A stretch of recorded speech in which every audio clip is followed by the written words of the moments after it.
Tonight, I'm going to tell you another strange and unusual story of the unexplainable which lies behind the veil.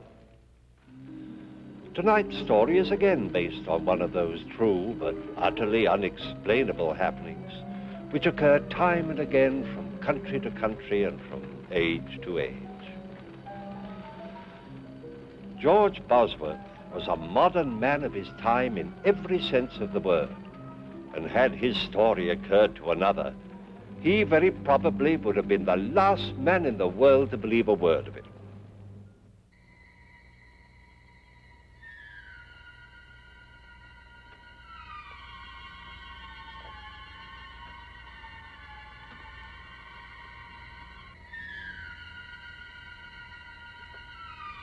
Hart Bosworth had had a busy day, and now, as the last customer left his shop, he prepared to close for the night.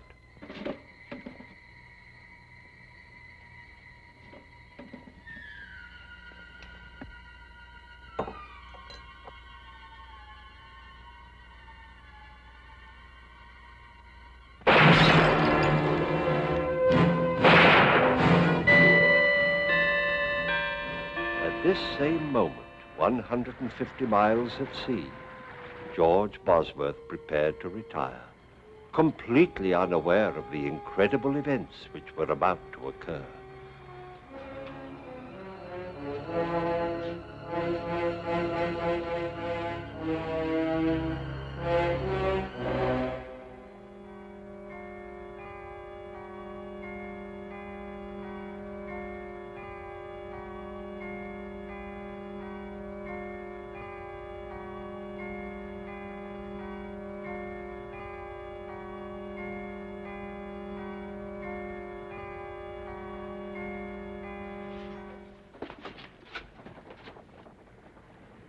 Captain!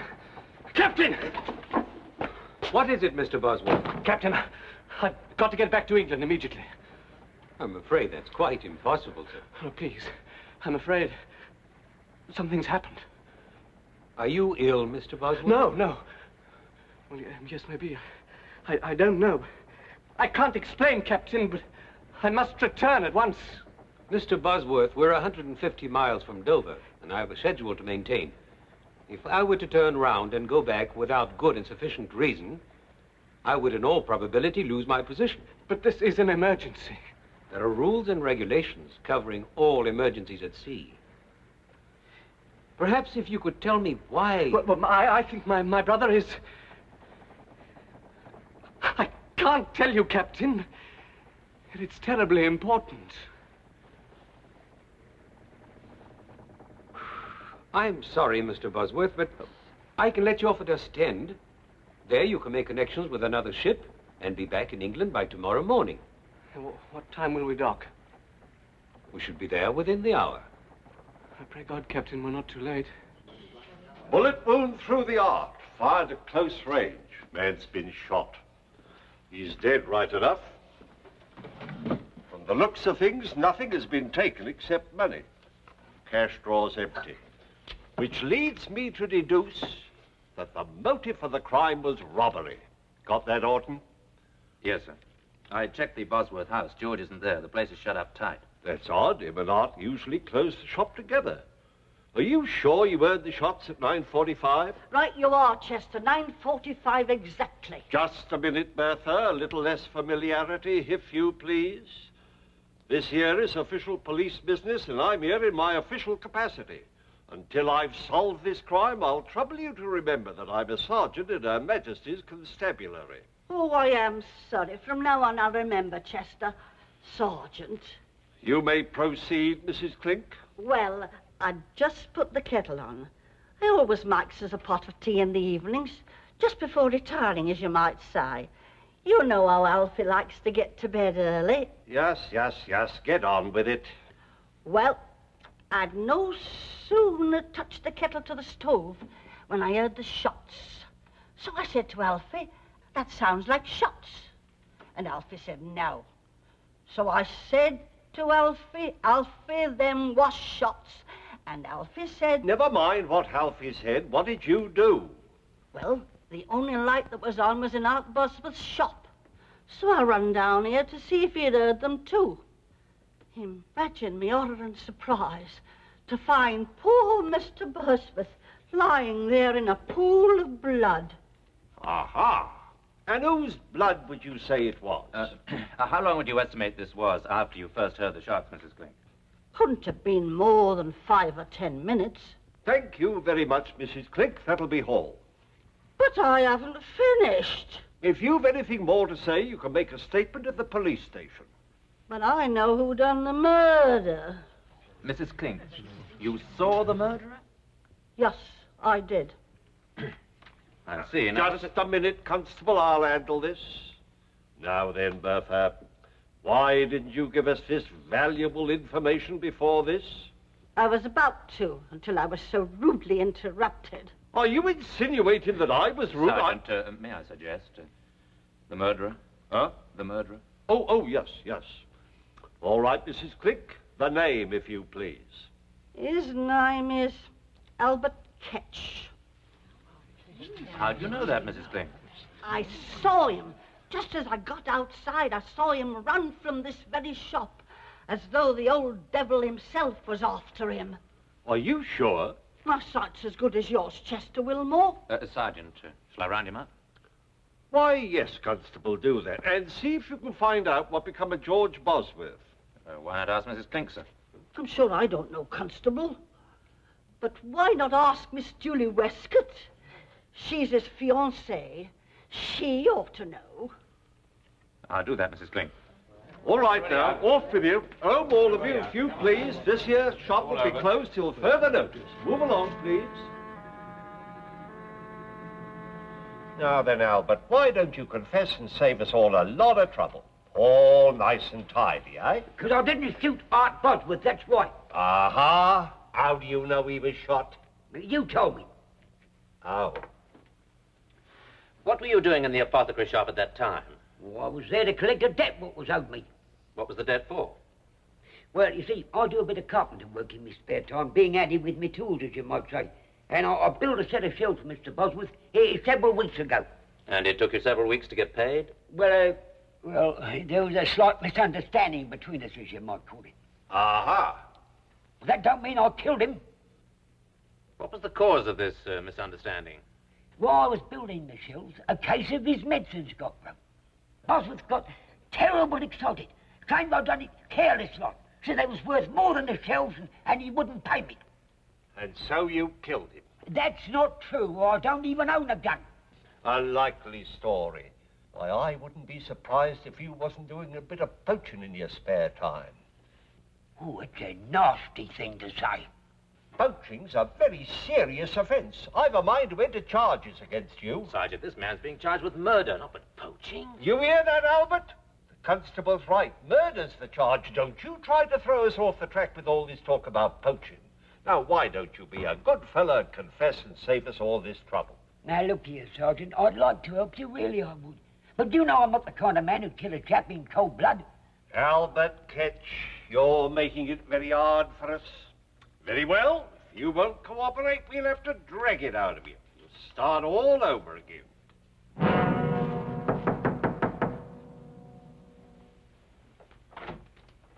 George, darling. What's happened? Come inside. Something's happened to Hart, hasn't it? Sit down. No, tell me. Yes, George, Hart is... Hart's dead. Too late. I'm too late.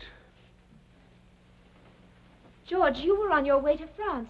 How did you get back so quickly? I had a feeling something was wrong. Who shot him? Who told you he was shot? Do they know who did it? The police have arrested Albert Ketch. Albert Ketch? But he didn't do it. Darling, I know this has been a terrible shock, but you weren't here. How do you know he didn't do it? Julie, please, take me on trust for now. Albert Ketch had nothing to do with Hart's death. Darling, you're upset. Why don't you lie down for a little while? I'll bring you some tea. No, please. I've got to convince the police that they're making a mistake. They've no reason to hold Albert. Darling, you asked me to trust you. I do. You know that. Can't you even tell me how you can be so certain? Julie, have I ever shown any signs of insanity? Of course not. Well, I haven't told you yet how I came back so quickly or why. I never even got to France. Because on the boat I had a vision. Of what? The whole thing. The whole thing? Yes. I saw the murder being committed.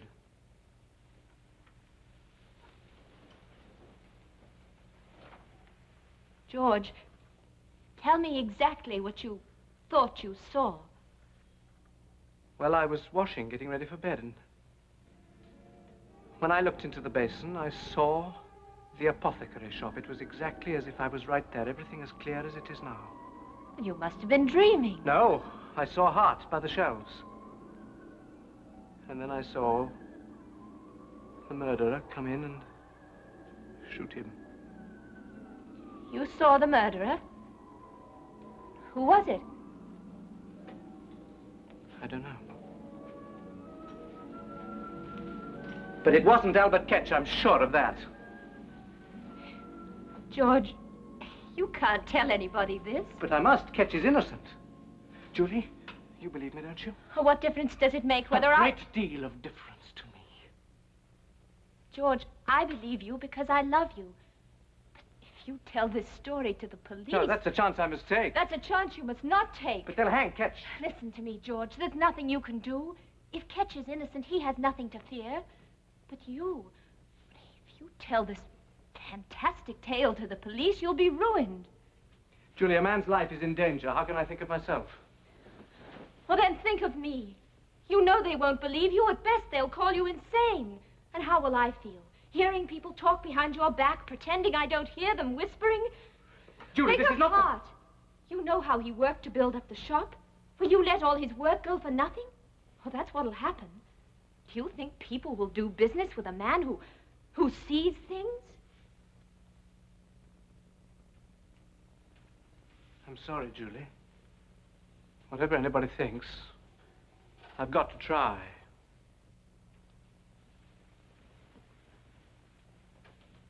Very well, George. If you feel you must, I'll go with you. No. There's no need for you to become involved.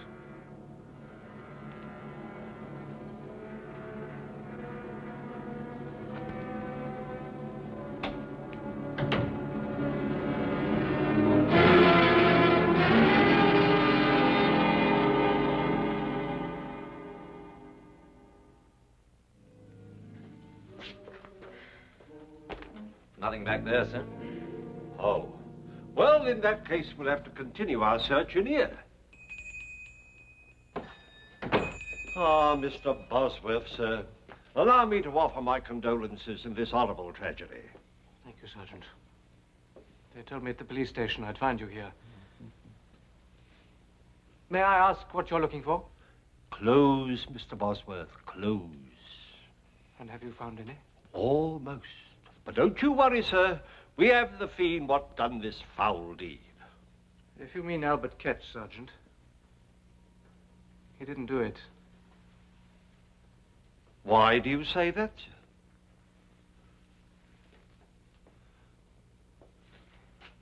Well, I ask you again. What makes you so sure that Albert Ketch is innocent? I can't tell you, Sergeant. You'll just have to take my word for it, but Albert Ketch had nothing to do with it. That's rather a large order, Mr. Bosworth. Asking us to accept your word without anything to back it up. Mr. Bosworth, sir, I assume you can prove your whereabouts at the time of the crime? Well, yes, I can. I was on a boat on my way to France. Mr. Bosworth, who else besides yourself stands to inherit your brother's estate after his death? Why, no one. I'm the only... Just what are you driving at? Now, I'm sure the constable means no offence, sir, but let me fill you in on the facts. We have a high witness what places Albert Ketch at the scene of the crime. He had motive, he had opportunity. Sergeant, have a look here.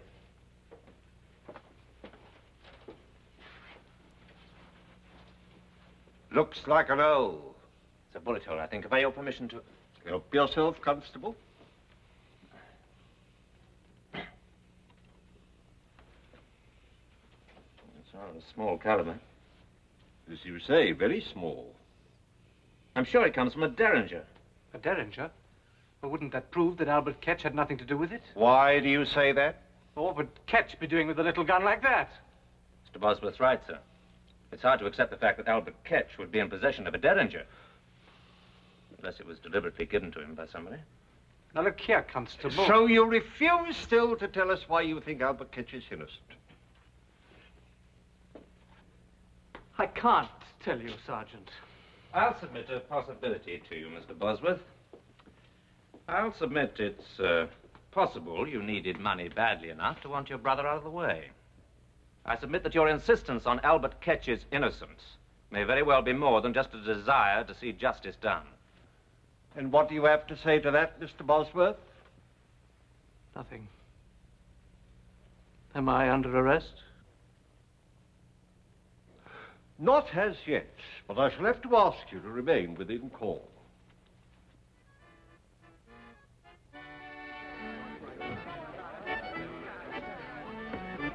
Evening, Mr. Bosworth. Oh, good evening, Mrs. Clink. Alfie and me wishes to convey our sympathy for your bereavement. Thank you. Shall we sit down for a minute? Oh, yes, Doc. Thank you. He was a fine man, your brother. A fine man. Always willing to extend credit until pie die, and never too proud to step in and have a lift with us. And his scales was honest, too. Yes, it was a terrible shock to me, Mrs. Clink. I can well imagine, but never you fear. Albert Ketch shall get what he deserves. Why is everyone so certain that Ketch is guilty? Lord bless you. Who else could it be? I saw him myself. You saw him? Of course I did. Has nobody told you?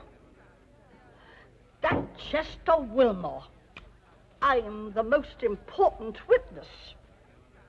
Are there any other witnesses? Not a one, and no more are needed, I can tell you that. Of course, Miss Westcott might have seen the whole thing.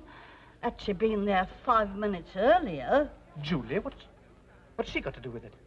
Of course, she might have been killed if she had. Yeah, but tell me, how does Julie fit into all this? Well, I'd just stepped out of my house for a breath of air before putting the tea on for Alfie and me, when I sees Miss Westcott going into the apothecary's shop. And it was hardly 5 minutes later when I heard 2 shots. I runs outside, and there goes Albert Ketch tearing down the street. Naturally, I got the police. And it was hardly no time at all before they had him clapped in the pokey. Julie never said anything about it. Oh, I dare say she didn't want to worry you. So it's the first time I've ever known her to worry about anyone. What do you mean by that? I'm not the one to talk about a body when they're not present to defend themselves. But everyone knows as how Miss Julie Westcott considers herself much better than us common folk. What are you saying, Mrs. Clink? It's truth. Ask any of the girls. They'll tell you. Her and her fine talk about position and money and station in life. But she wasn't fooling your brother none. No, sir. She wasn't pulling the wool over his eyes. Oh, you poor boy. I've upset you with me wagging tongue. Alfie always says I talk too much. But don't pay any attention to me. You better get home and get some rest. And I'll be saying good night.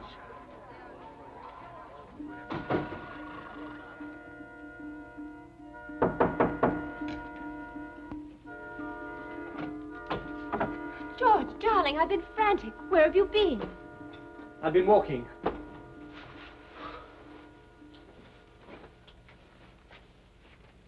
The police think I'm involved in Hart's death. George, are they mad? How can they think you had anything to do with it? They have the murderer. No, they haven't. Ketch is no more guilty than I am. Will you stop saying that? The police think he's guilty. Isn't that enough? No. Why are you so intent on seeing him hang? I'm not. I just don't like seeing you so upset, that's all. Julie, was there ever any trouble between you and Hart? Of course not. You know how fond of him I was. Except, well, he thought I was too ambitious, didn't he? Well, Hart was an old-fashioned man. He thought a woman's place was in the home. George, you know I only want what's best for you, don't you? Yes, of course. A woman needs security, a home, children, a husband she can be proud of. I know, you've been very patient. Well, not really, George. There were times during the last 5 years when I wanted to scream. When I wanted to say to Hart, why won't you pay George enough money so we can be married? He's earned it. He deserves it. But that's all over now. We can be married right away, can't we, George? Well, once a decent interval has gone by. Darling, we'll be so happy. Mrs. George Bosworth. I can't wait to see my friends' faces when I tell them. They didn't think it would happen, you know, really. They didn't think I knew they were snickering behind my back. As if I couldn't tell what they were thinking. That Julie Westcott, she isn't getting any younger. If George doesn't ask her soon, she may not get any more chances. Aren't you exaggerating just a little? Well, perhaps, just a little. Now, promise me you'll think only happy thoughts while I make us some tea.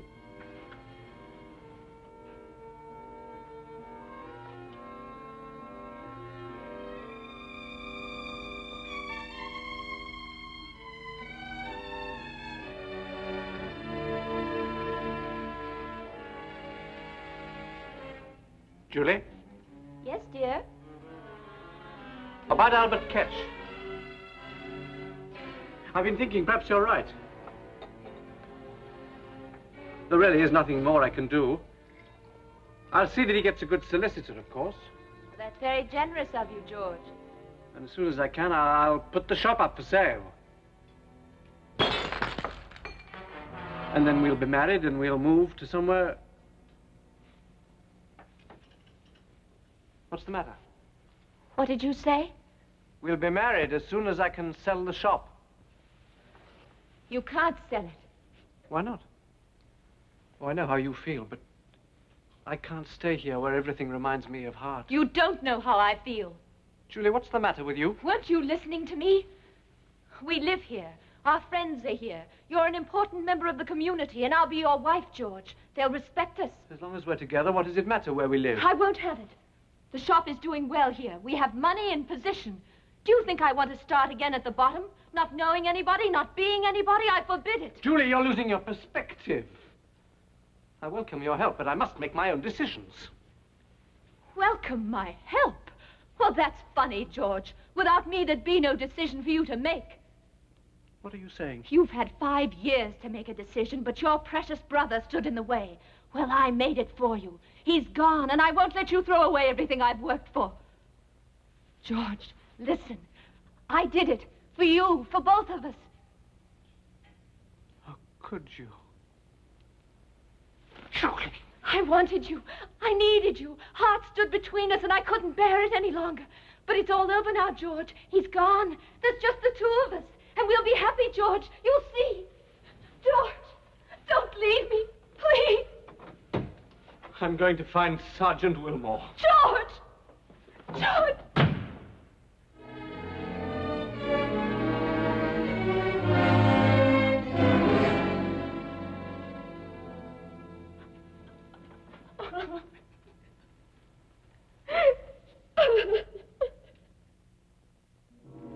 And so George, shocked and stunned, as few men have had the misfortune to be, did his duty as he saw it. Bereft of brother, fiancé, he still had a life before him. Time would heal these scars, but would it ever bring to him an understanding of how he could have seen his brother's death? I don't know. Do you? Please join me again for another journey into the world of the unexplainable which lies behind